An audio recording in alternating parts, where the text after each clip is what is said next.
Mali Bamada. Bamako ana lamini e cɛ fara muso ka denmisɛn ani mabakɔrɔ Bɔkari Tarawele an bɛ bɛɛ lajɛlen fo ka bɛɛ lajɛlen waleɲuman dɔn bɛɛ lajɛlen ka ni y'an sigilen kunnafoni balan kɛnɛ kan tali i b'a fɔ ko nisɔndiya kɛnɛ jamanadenw sigilen bɛ ka waati mun maa kɔnɔ waati kɛrɛnkɛrɛnnen maa minnu bɛ jamana kɔnɔ jamana kɔfɛ Bɔkari an bɛ bɛɛ lajɛlen fo n'i y'a mɛn ko arajo i b'a fɔ ko lamɛnbaaw ni lamɛnbaaw tɛ anw tɛ bɛɛ lajɛlen Bɔkari min ye foli ye k'o ta ka lamɛnbaaw sɛgɛrɛ o kɔfɛ min ye kalimu tabaw ye Bɔkari an b'olu fo k'u waleɲuman dɔn u ka fɔ sabu n'i y'a mɛn ɲɔgɔnna gɔnkɔnturunbala tɛ i tɔrɔn fila de bɛ duguma n'i y'a mɛn ɲɔgɔnna dɔnnibala tɛ ɲumaga ɲuman de b'i la bilhak maa minnu bɛ kalimu ta k'u ka magɔn kɛ kulu ji su ni tile mɔmɔli sɛŋɛli t'a la olu ka baara bannen kɔ pewu an de b'o ta k'an da don la o don n'an ma dɔɔni fara kan an bɛ dɔɔni tigɛ ka bɔ a la baara ti k'o kan o tuma bi baara kɛcogo filɛ nɛgɛ kɛrɛfɛjuru bɛ an bɛ Jakite bolo ni a tile filanama ye vɛsi do ko nin kolokolon b'a fɛ maa sugu faamu dɛ i bɛ vɛsi do a bɛ min kɔfɛ i b'o dɔn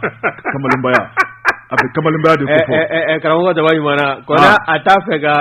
saga dɔ kiri vɛsi tɛ bɔ maaninfin kana tuma bɛɛ o ye kamalenbaya ye o tuma k'a to Bɔkari Tarawele o tuma nin y'an sigilen karamɔgɔ Daba Tunkara o tuma sɛbɛ kirikila sɔgɔmaden na o tuma min ye kalandenw ye yamaruya di bɛ anw ma Bɔkari Tarawele Bɔ Jabate an bɛ de kɛ yamaruya kɔnɔ kunnafoni min b'an bolokɔrɔ an bɛna da walo o bɛ bɛn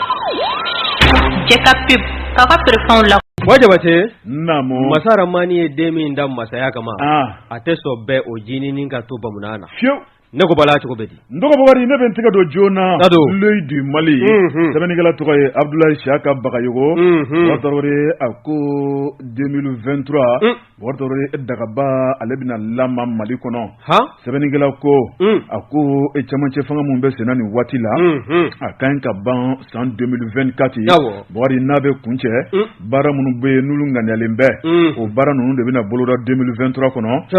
k'a bɛna kɛ wulikajɔ belebeleba ye sɛbɛnnikɛla ko a ko min ye Mali politiki ko ye Bɔkari Tarawele maa tɛna malidenw bagabaga tuguni maa tɛna mana biri malidenw ɲɛna bilen sabu min ye transition cɛbaw ye u ye Mali kura hakilina min ye taabolo kura hakilina danbe min ye faso kanu Bɔkari u y'o bɔ ka yira malidenw na sɛbɛnnikɛla ko a ko n'i ye transition in lajɛ a ma ban fɔlɔ nka Bɔkari Tarawele min kɔni bɔgɔ ye k'a tɛ siɲɛ ka kɛ bin kan a ko transition kɔni kɛra sababu ye ni ka fɛn caman datugulen dayɛlɛ transition kɛra sababu ye ni ka malidenw ɲɛ yɛlɛ fɛn caman na ka malidenw ja min fɛn caman na ka malidenw bɔ fɛn caman kalama a bara ta dɔw di b'a la o ɲɛ tugu b'ale sa dɛ a bɛ yɛlɛ o a bɛ yɛlɛ sɛbɛnnikɛla ko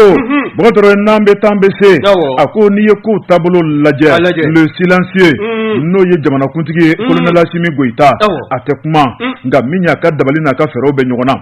ani a jɛɲɔgɔnw Bɔkari Tarawele u ye hakilina min ta ka Mali sɛgɛrɛ ko ɲɛdimi don kɔnɔdimi tɛ sɛbɛnnikɛla ko Bɔkari a ko n'i ye kow taabolo lajɛ min ye campagne n'olu dayɛlɛla sabu kalafili mun da bɛ ɲɔgɔn kan a ka ca kosɛbɛ référendum o min kan ka bolo da marsi nata o ma tɛmɛ ka bɔ yen Bɔkari Tarawele min ye communal ye régional ye conseil du cercle législatif présidentiel o ye février 2024 ye sɛbɛnnikɛla ko a ko n'i ye nin kelen lajɛ Bɔkari maa minnu bɛ n'u kanabɔ cɛbaw don hakilina ni dabali ni fɛɛrɛ min b'u bolo fo k'o da jamanadenw tulo kan a ko o kanabɔli n'o bɛ campagne kofɔ Bɔkari n'i y'a lajɛ maa si tɛ campagne kɛ ni ka den kɔ don i yɛrɛ ma min ye kuma dumanw ye n bɛ nin kɛ n bɛ se nin na nin bɛ n bolo n'a ye n ta n bɛ buru ni sogo d'aw ma n'a ye n ta don o don bɛ sanji ɲɛma jigin aw kan. ayiwa i ka kumaw la i mana tɛrɛmɛli daminɛ k'a fɔ k'e ma dumuni ko kuma don a la ne bɛ segin a ma. Bɔkari n'i ye sɛnugu jɔlen kala de b'a kɔnɔ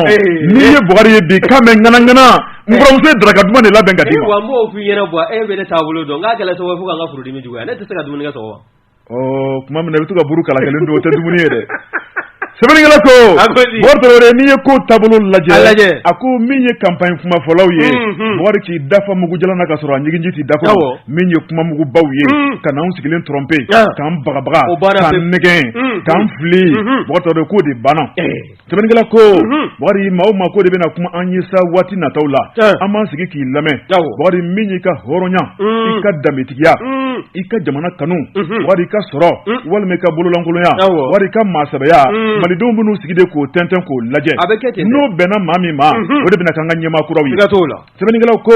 bɔtɔ de k'a daminɛ bɛɛ fanga kana bila bi la min ye 92 ani bi cɛ wari mun de bɛ kuma duman na min ma fɔ malidenw ye a labanna cogo di min ye politique ma joli nana wari kana n tromper k'an nafili wari k'an bila sennamasira fɛ a taara laban mun na a ko de banna Mali kɔnɔ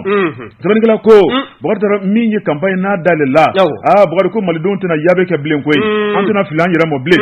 min ye ladiri ye wari min ye Mali kura ko ye lakika min fɔra jamanadenw ye maa min bɛna tɛmɛ n'o Mali kura sira ye maa min na Mali kɛ malidenw sago ye maa min bɛna Mali kɛ malidenw ka hakilina ye Bakari k'an bɛn'o de sugandi k'o sigi an ɲɛfɛ sɛbɛnnikɛlaw ko maire kura bɛna kɛ maa minnu ye minnu bɛ se ka commune bɔ nɔgɔ la min ye conseil du cercle ye minnu bɛ se ka na ni hakilina ɲumanw ye wari minnu bɛ se ka kɛ députés ye député jamana kanunnaw député minnu bɛna loi ɲɛnamaw voter minnu bɛna jamana gouvernement dɛmɛ minnu t'u ta kɛ wayasi ye ka taa to ka t'i da nanzara jamana ninnu kan k'i sago ni dungɔ kɛ ka san 5 n'o banna ka sɔrɔ ka n'i ɲɛ waga u natɔla ka minɛn cɛ ka na n'a ye parce que passeport diplomatique b'u bolo sɛbɛnnikɛla ko Bakari jamana kuntigi fana min bɛna k'o fana ye o bɛna kɛ maa ye maa min fana bɛ yen ni jamana kanu b'a dusukun na jamanadenw hinɛ makari Bakari maa min b'i kɔfilɛ jamana la sɛbɛnnikɛla ko a ko nin tɛ waati jan ye bilen koyi Bakari ko malidenw bɛɛ lajɛlen an k'an sigi o kan koyi sabu nin kumamugubaw de bɛna daminɛ o tuma maa si kana fili i ka sugandili ma maa si kana fili i ka maa tata ma maa si kana fili abada ladiri ma wa bon an bɛ min f'i ɲɛna politicien o tɛ girin na nin ye wa ni jamana kuntigi ta waatiw sera o kala ta waati mana se n'an kɔni ye danaya da maa min kan ni nana kana sɔrɔdasi ninnu n'o ye transition maaw ye k'olu ka baara kelen ka n'o furan ka bɔ yen i yɛrɛ bɛ furan ka bɔ yen kana siga t'o la dɛ an t'an da maa kuntigiw dɛ abada o banna pewu sɛbɛnnikɛla ko Bakari min ye politikimaw ye ka taa bila maa min bɛ o da tɛ politiki la nka min ye jamana marali kanu b'a dusukun na Bakari ko bɛɛ n'a ka dabali n'a ka fɛɛrɛ bɛ ɲɔgɔn na bɛɛ n'a ka programme bɛ ɲɔgɔn na o tuma ko malidenw bɛ n'u sɔnni sigi programme min kan o de ye ladiriya programme ye kunnafoni filani ye wa ladiriya a ka kɛ fana ladiriya min don diɲɛ wɛrɛ ma ɲɛ kana don Mali la tugun o ka dabila an ye min bɔ le du Mali kɔnɔ Abdoulaye Saka Bagayogo ale ka sɛbɛnni don Abdoulaye Saka Bagayogo ka fara le du Mali kan an b'a fasali jɛkulu an b'u bɛɛ lajɛlen bɔ Jabate fandankɛni faama kokɛla n ko nabaliya o de bɛ ni malo cɛ ni ye n tɛgɛ don ni sɛbɛn bɛ bɔ sɛbɛn minnu k'a ma ko le pays Isa Jigiba nin ye a ka fasiri ye i bɔra ka taabolo min maana dɛ n'o bɛ kalata kofɔ jɛkulu kɛrɛnkɛrɛnlen min fana n'o kan ka sigi sen kan n'o kan ka baara kɛ jamanadenw ye jɛlenya kɔnɔ n'o ye autorité indépendante de gestion des élections ye n'an ko a ma ko EJ ko u ma yamaruya cɛmancɛ fanga ɲɛmaa fɛ wa colonel Assimi Goïta min n'o a baaraw bɛɛ lajɛlen bɛnna tarata tɛmɛlen ma janvier kalo tile 10 2023 baara ninnu bɛɛ lajɛlen bɔra ka kɛ masakɛ yɛrɛ dagayɔrɔ la a bɛ dunanba ninnu bisimila fanfan kɔrɔla min na n'o ye salle de banque de kuluba ye baara ninnu bɔra ka kɛ yen k'a ye fɛn min laɲini o de ye EJ ɲɛmaaya n'o y'a collège ɲɛmaa ye o taa bɛ ka kalifa maa min na n'o ye Mustafa Cissé ye a n'a baarakɛɲɔgɔn Maître Moustapha Cissé ayiwa komi fasirikɛla e yɛrɛ ɲuman na m'a f'i ye k'an tɛ fɛn fara a kan n'a ye min ye an b'o de fɔ dɛ Maître fara kan Maître Moustapha Cissé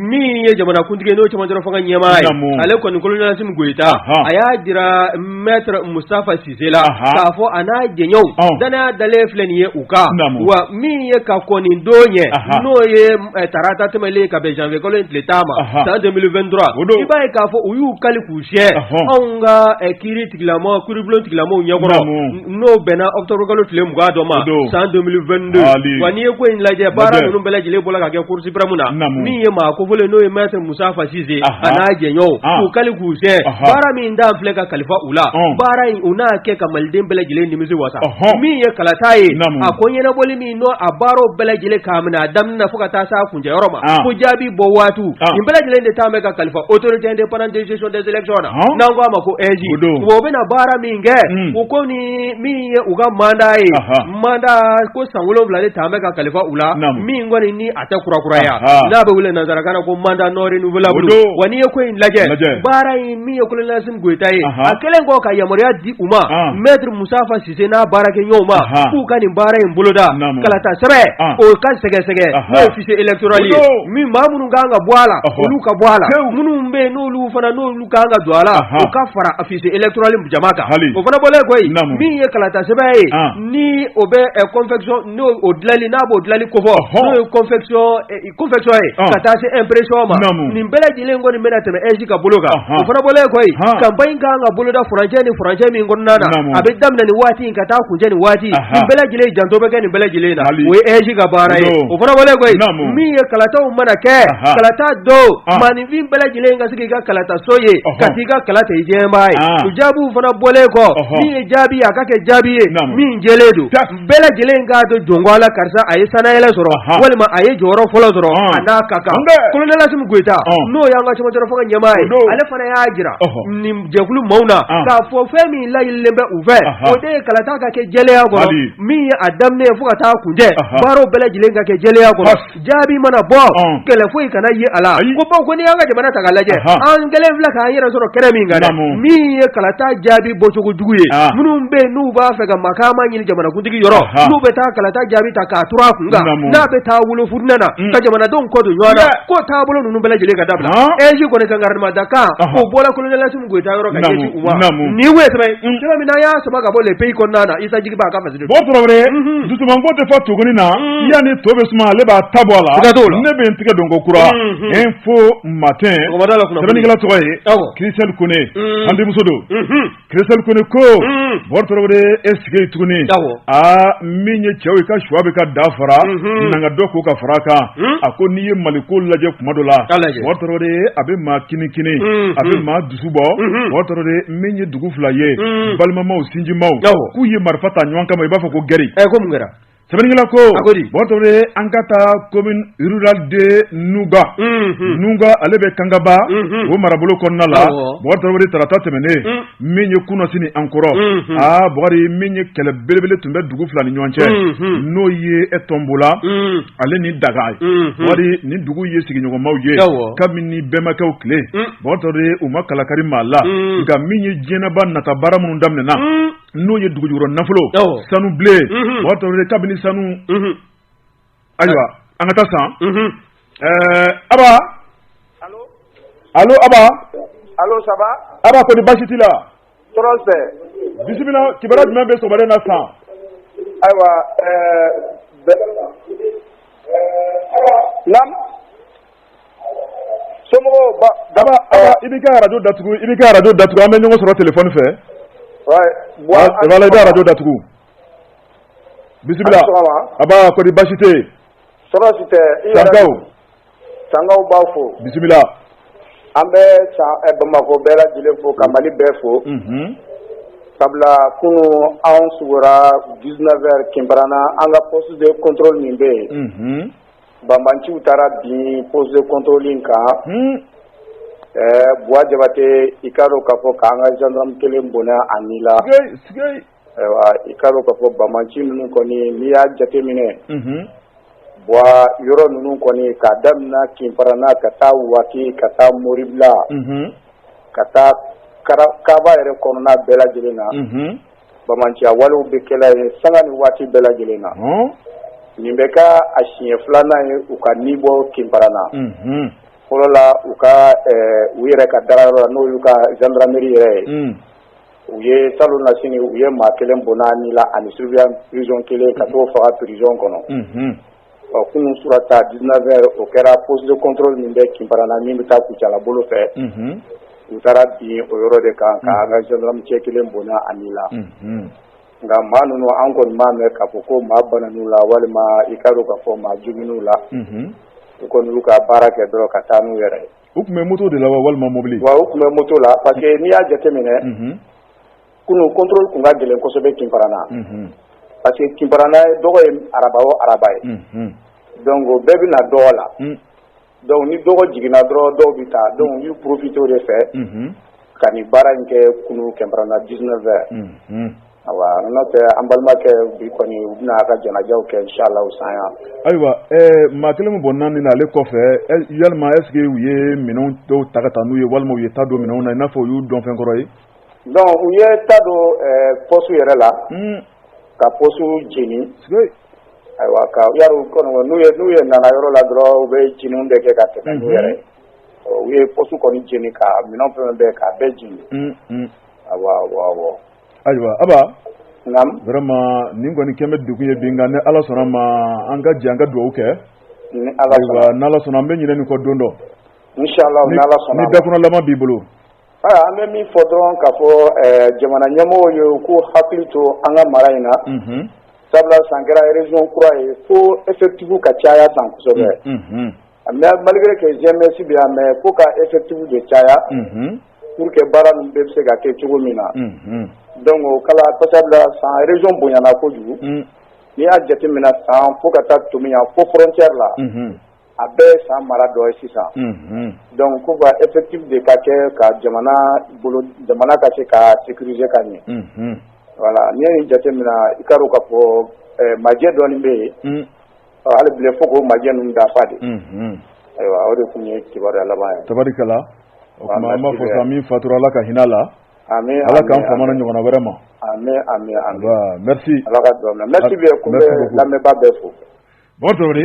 nin tun ye radio centre ni karate la aba o tuma an ka ciden kɛrɛnkɛrɛnnen don san marabolo la fɛn fɛn n'a bɛ aba de bɛ k'an da n'an ɲɛ n'an tulo ye o tuma an b'a fɔ a ka weleli la hali bi min tɛmɛ ni sɛbɛn ye n'o ye info matin Christelle Kone ale ka sɛbɛnni wari tɔgɔri a ko tombola ale ni Dakan ni dugu fila ni ɲɔgɔn cɛ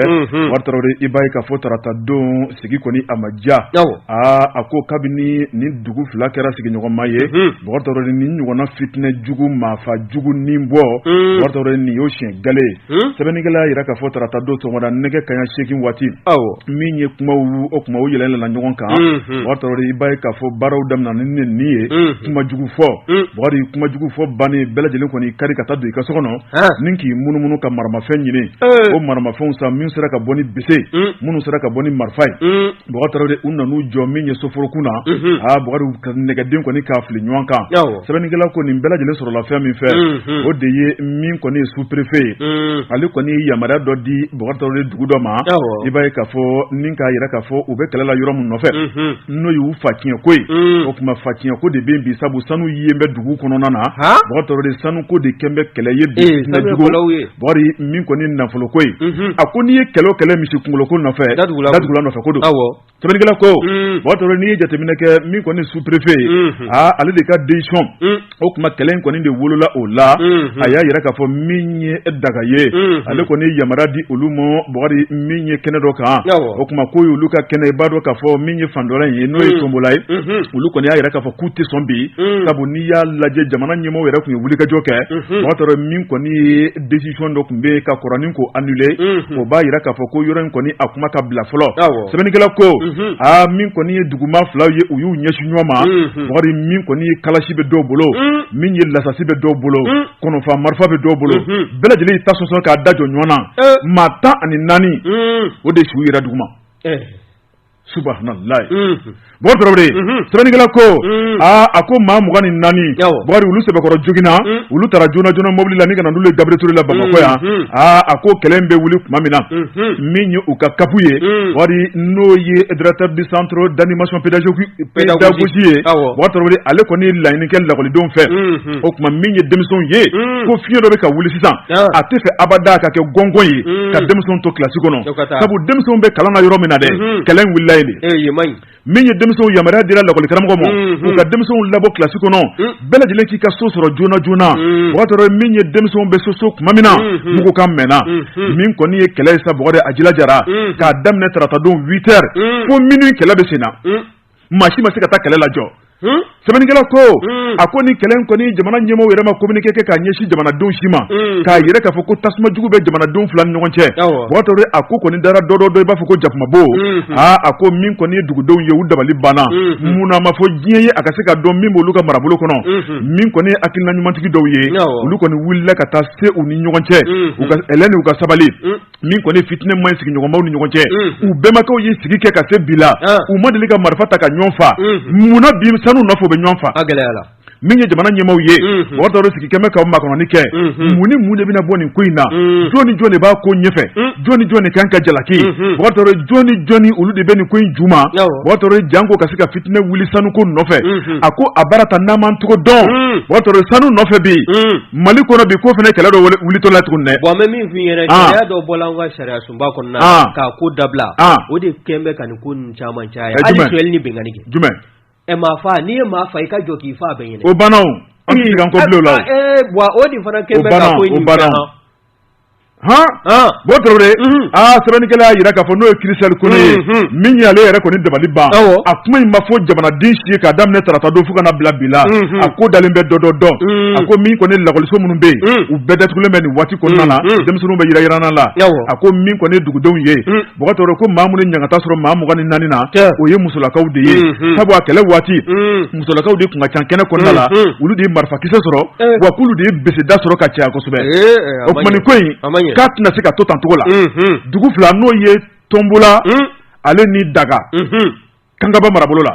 commune rurale de Nuga kunnafoni filɛ nin ye an ye min bɔ info matin kɔnɔ Christelle Kone ale ka sɛbɛnni don an bɛ taa Ahmed fan fɛ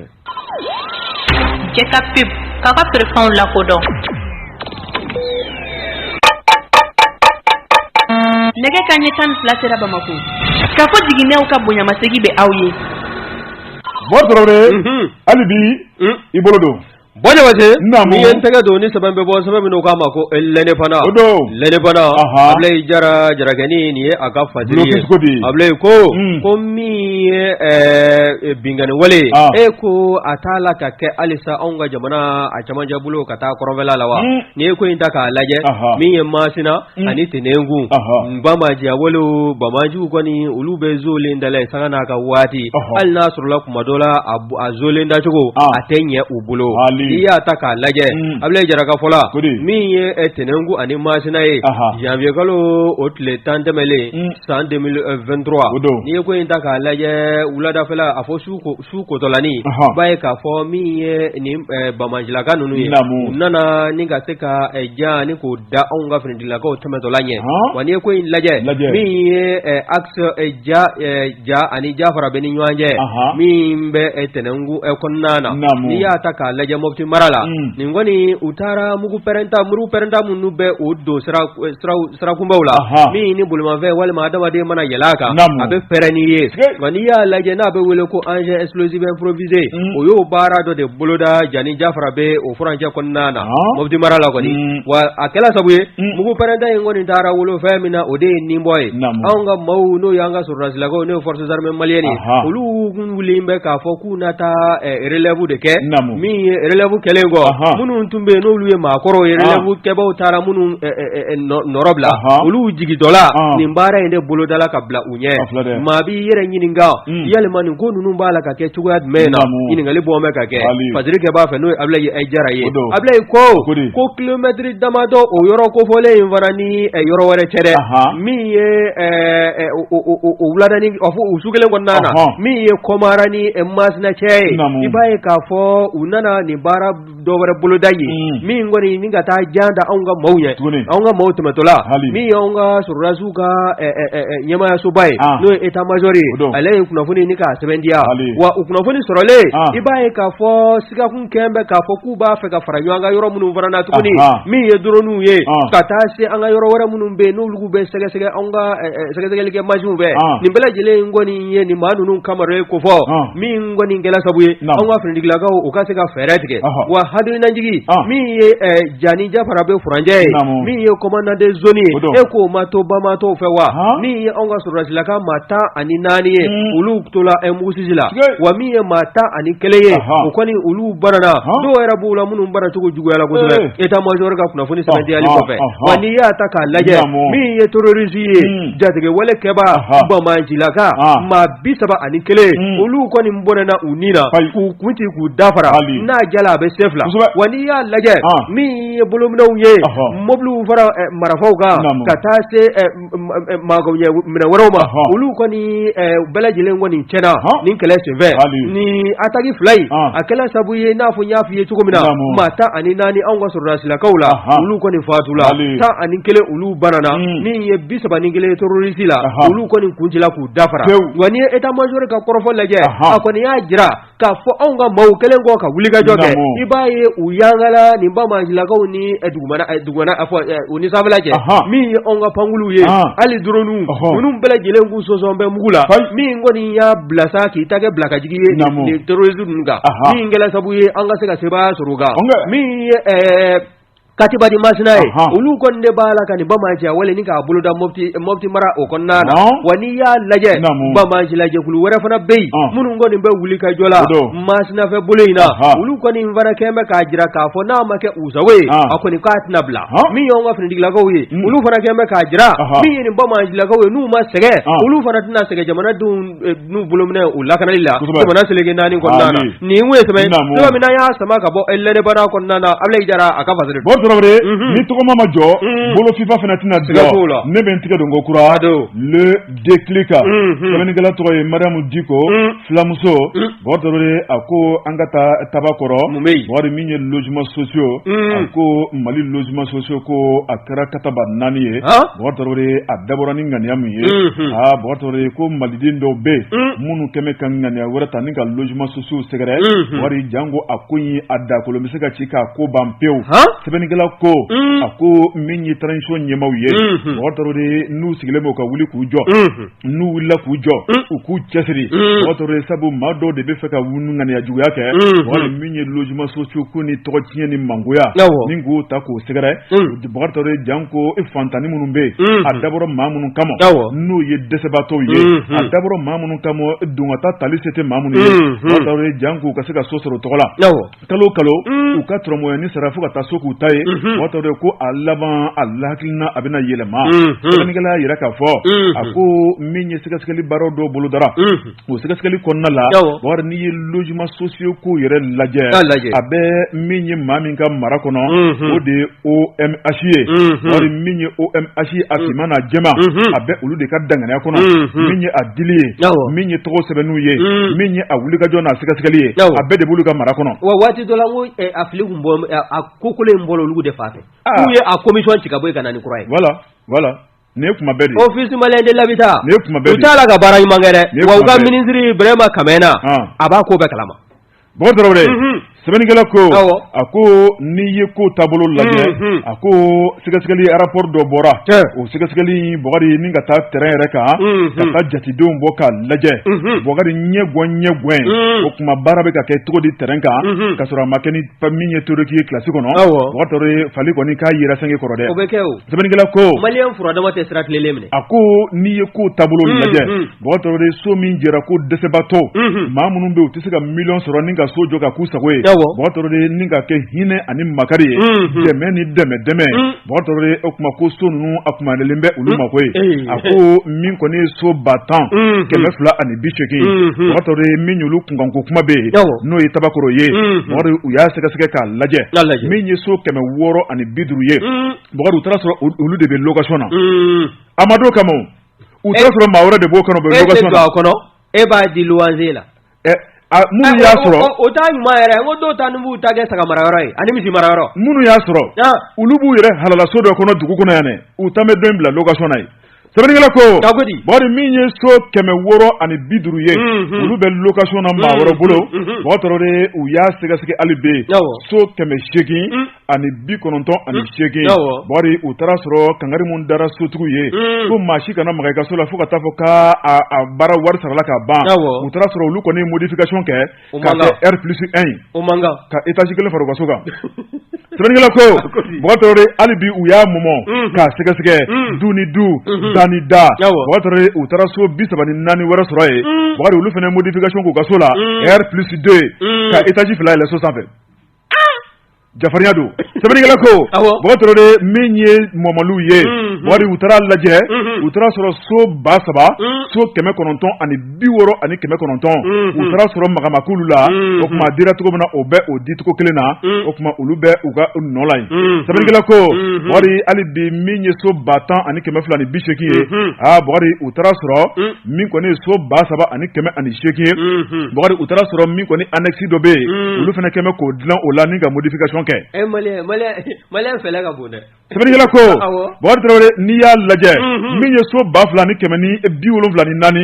utara soro ulu datkule men peden abarata dun kle dimbe utigi mo de ute na kono fana ka kle datku kata dame fa wara fe bomo ya dame jalai sebenigala ko uga sebendo à chaque fois na fura ko fenge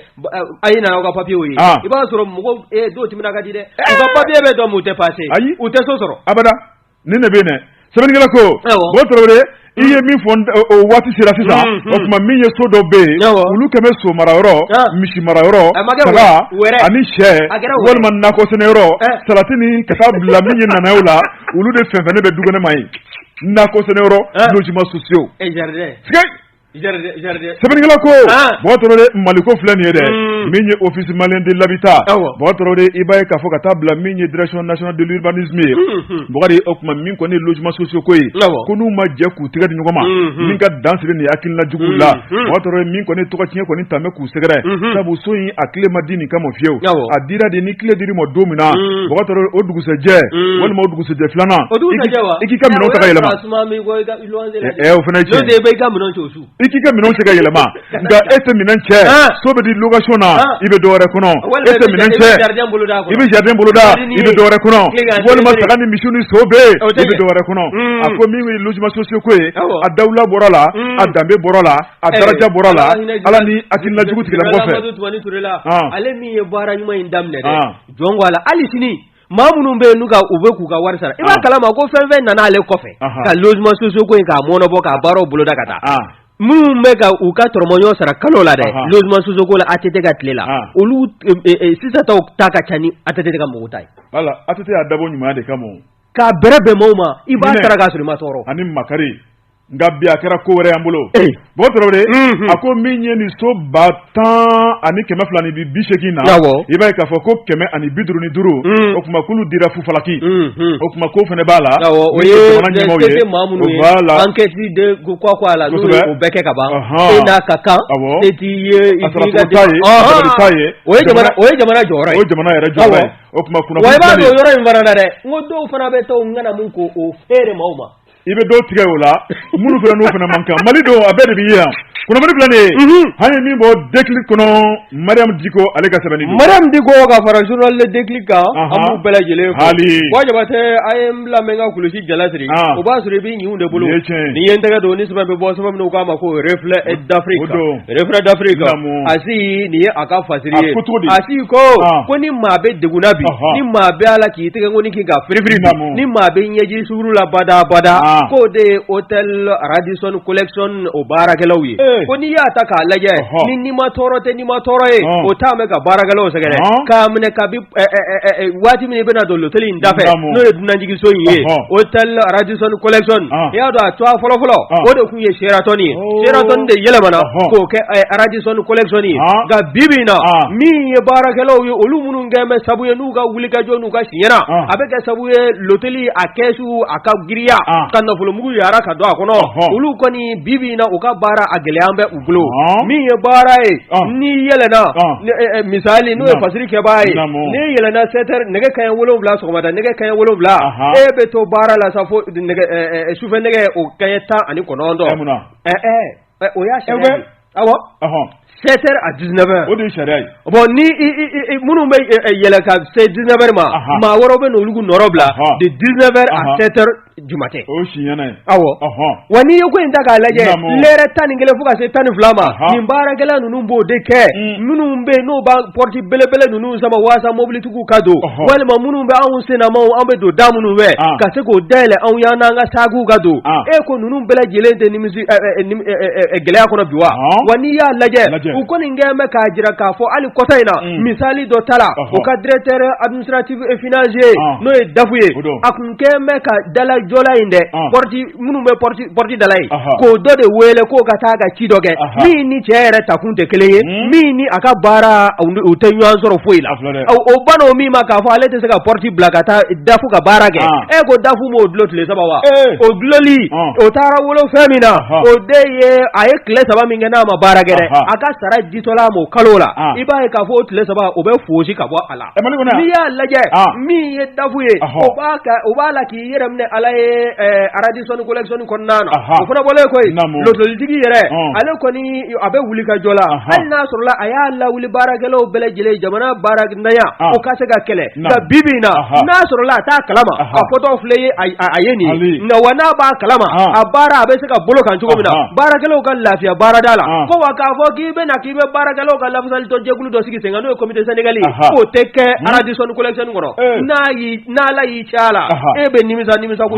wani ya laje al ni ko kelila akun fo yoro ti bolo wani banana e ka bara ibe na kal ni be fofo disiga woni yo ko laje asi ka korofula asi ko mi Radisson collection ye akoni asela wati yesa mi jamana nyamo yo ku kofle ni goyina o jegulu do fana be mi nzigi me lotul nunu fana ka barakelaw o sege segeli kama wa o barakela nunu unailma ubala ka barake a hage konnana wa uga hage bele jele sabati ledo wa ni bele jele de kanga laje woni yo ko laje woni kende nafigi ye Radisson collection ngoro wali eke men nyamo ne kende nyamo ga sabara josi laye ete nimisi wasa soro ika barala sanga na ka wati inni ndoguledu sanga na ka wati gerende tambe ka nyeshi kuma wanye tuku ka yele ubidlo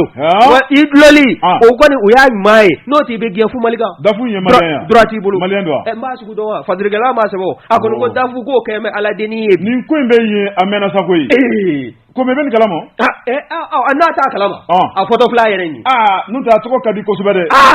jamana kanu nado aye nyuma ya chamange aye misuru chamanjo ayi wal chamanjo misuru do bado kono okanga sira adama do ngaka ko meteni kalamo mado ateni kalamo awanata kalama photo flyer ni mi aka dakuye akoni nkembe alaye baragalo bulobi Radisson collection ngoro ni buye sabe sabe na ya sama gabo reflet d'Afrique kono ati aga fasidu botrore angan kunjani tefla ye sabu maliko toy dusukashi yasa ni ti wasa ametla ga singana obebe ke kapip kaka prefond botrore mbayote niye muso juguna ba furusa tola ye ajugo kolo ndo nta ko manko ache sika zo bala tuko bedi mbayote ni yentega do ni sama be bo sama binu ka mako lende pana odo lende pana ni mami nga fatiriye o ye Musa Sayon ay kamara ye Musa ko mi ye janvier kolo natatle fo janvier kolo etle ta ani nani nataide en 2023 e ko hakilna yeratina damna ulawa ka ke seliye jamana selege nani kon nana mi ye jamana ga yere mi o souveraineté anga yere ma horoya bada o sorole abe bla o mina ko na wasa mi ni hagilna yi belagile ka se ka bo akalama anga ministre ka la de la nyoanye mi no beke kunungo janvier kalo tleta ani kele en 2023 korofo mbola ni ka da ministre belagile tloka belagile ka feretike wa kerere nyalanga ministre mi ni o nyeshimbe anga refondation goma la refondation de l'état ale ko ni no ye Ibrahim Ikasa maigaye ale akodi achu tala ni kale de ke akotiye wasa mi haglina yi abese ka do berala e chugomina ni ya taka laje asorola munve haglina ji janvier golot leta ani nani en 2022 kata se nyinenza 2023 o janvier golot leta nani gele ibaye ko haglina ko ay sangelen zoro la muna mi ye jamana de ye million nani olu de bola adoni ngama janvier golot leta ani nani en 2022 konnana ka jira ka fo mi yesedeo ka bingane wale aye grande mi nda kan yeshi faso malibama ani uyemoa no de onga jamana a chama jaro fonga nyema no ya marabawi ka se ka kalado utamazena ga mi ye jamana denwe demisani mabagoro tiani muzo bela jilen woni mbola ka jira jemana ka fo sedeo ni uyemoa u kana dani magoi u ka kabanogo ka jiga dadu kuloka mi ye onga jamana e ateke masagoye wa mamunu ndogo mesedeo ni uyemoa ko fe ka foki na unga jamana buruja ka ke isagoye ko koni ko bana pe o tle mi ndo tumbe o tle bina le gura mi mbola o de jamana de bela jile jamana kera on taye an sagona dugo de beke akonnana wa ma wera ka hakil nan te la marsi unga jamana kono ko te wole unga jamana konnana o de kala sabuye mi ye janvier kalo e kleta anin nani nata o koni a sebe me gafo bela jile kono no faso ka gafo yi no journal officially ka jira ka fo o do koni mana se ka jamana de mi ndon nina na lai shi kalifa ana ina ke eseliye ka kenyene jeye wa mi onga ella kolso konnai ko kalan kerengerele no e walanda kerengerele o beta ni kan yeshi onga souverainité koma no yanga e yira mahore soroli ani angele an yira taye an sagona dungobe an yira la o koni o walanda o kata ni kan yeshi la goldo mbela jilema ga yanu kala ka damne abe damne ni fami ye jamle kolo tleta anani sogomada na be be sibiri rama o deye onga jonjo no faso maliba jonjo drapeau version rouge o koni o beyele jamana silige nani bela jile konnana wa mi ye jamana era fazai no hymne nationali o be dakatugo ala bale ko min ye jamana yɛrɛ ɲɛmaya bulo ye olu kɔni u ye laseli kɛ u y'a jira k'a fɔ min ye ni hakilina ye a bɛ don bɛrɛ la wa a bɛ kɛ sabu ye bɛɛ lajɛlen ka bɔ a kalama wa sinsin bɛ bɔlɔ damadɔ min kan n'i ma ɲɛ k'i bɛ na an dɛmɛ an kungo la i b'an bonya k'an to an ka sira kan min ye anw ka taabolo ye jamana ka kelenya o kɔni o tɛ kuma mugu tɛ an ni maa si cɛ o la wa min y'anw baarakɛɲɔgɔnw ye n'o an ni maa minnu tɛgɛ di mɛ ɲɔgɔn ma n'o ye partenaires ye o kɔni k'olu sugandi an sago n'an dungɔ na o fana o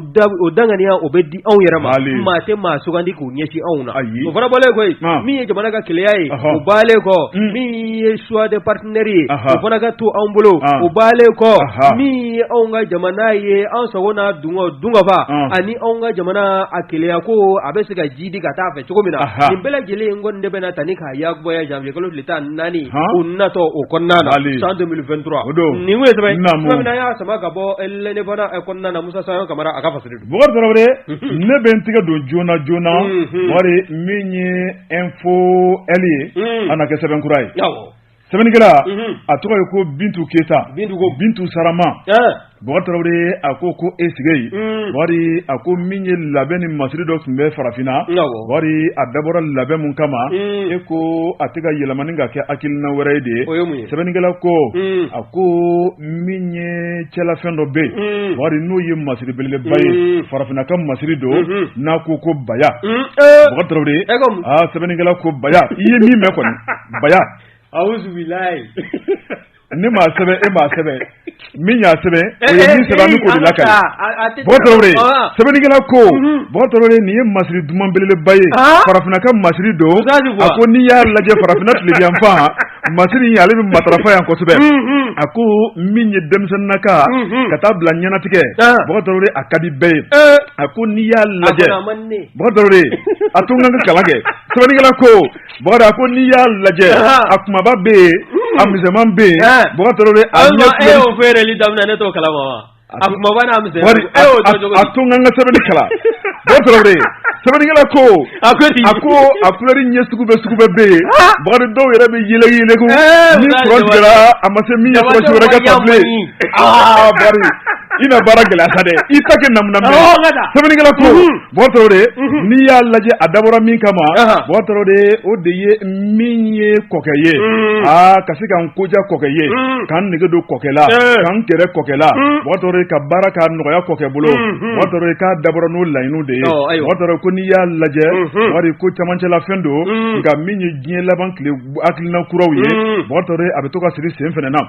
n'i ye nin bɛɛ lajɛlen bɛɛ bila minɛn min kɔnɔ Bokar Tarawele o de ye ka se ka dɔ fara n ka saniya kan ka dɔ fara n ka yeleku kan jango n ye cogo bɛ se ka ɲɛ cogo min na minnu b'a siri u sen na dɛ u t'a dɔn k'a fɔ k'o t'anw ka jamana tabiya ye n'o yelila bɛɛ a bɛn bɛ dugu dɔ la nka a bɛn tɛ faso Maliba kɔnɔ n'a yelila bɛɛ an b'i kɛ ɲugutɔ fɛn ye an bɛ hakilina dɔ ta ka ɲɛsin ma k'a sɔrɔ hali n'a sɔrɔ hakilina tɛ e ayiwa Bokar Tarawele sɛbɛnnikɛla y'a jira k'a fɔ a ko kabini lawale la an ka cɛkɔrɔbaw ko a ko bomosi ni fɛn mun mana da Bokar Tarawele siga foyi t'a la tulukala n'o bɛ wuli ko ye Bokar ko tɛ maa ka kuma dɔn ye Bokar kabini lawale la sabu n'i y'a lajɛ maakɔrɔba kuma don tulukala ni fɛn min bɛ da dɛ bomosi n'o de bɛ wuli i ye kuma fili e y'a yɛlɛma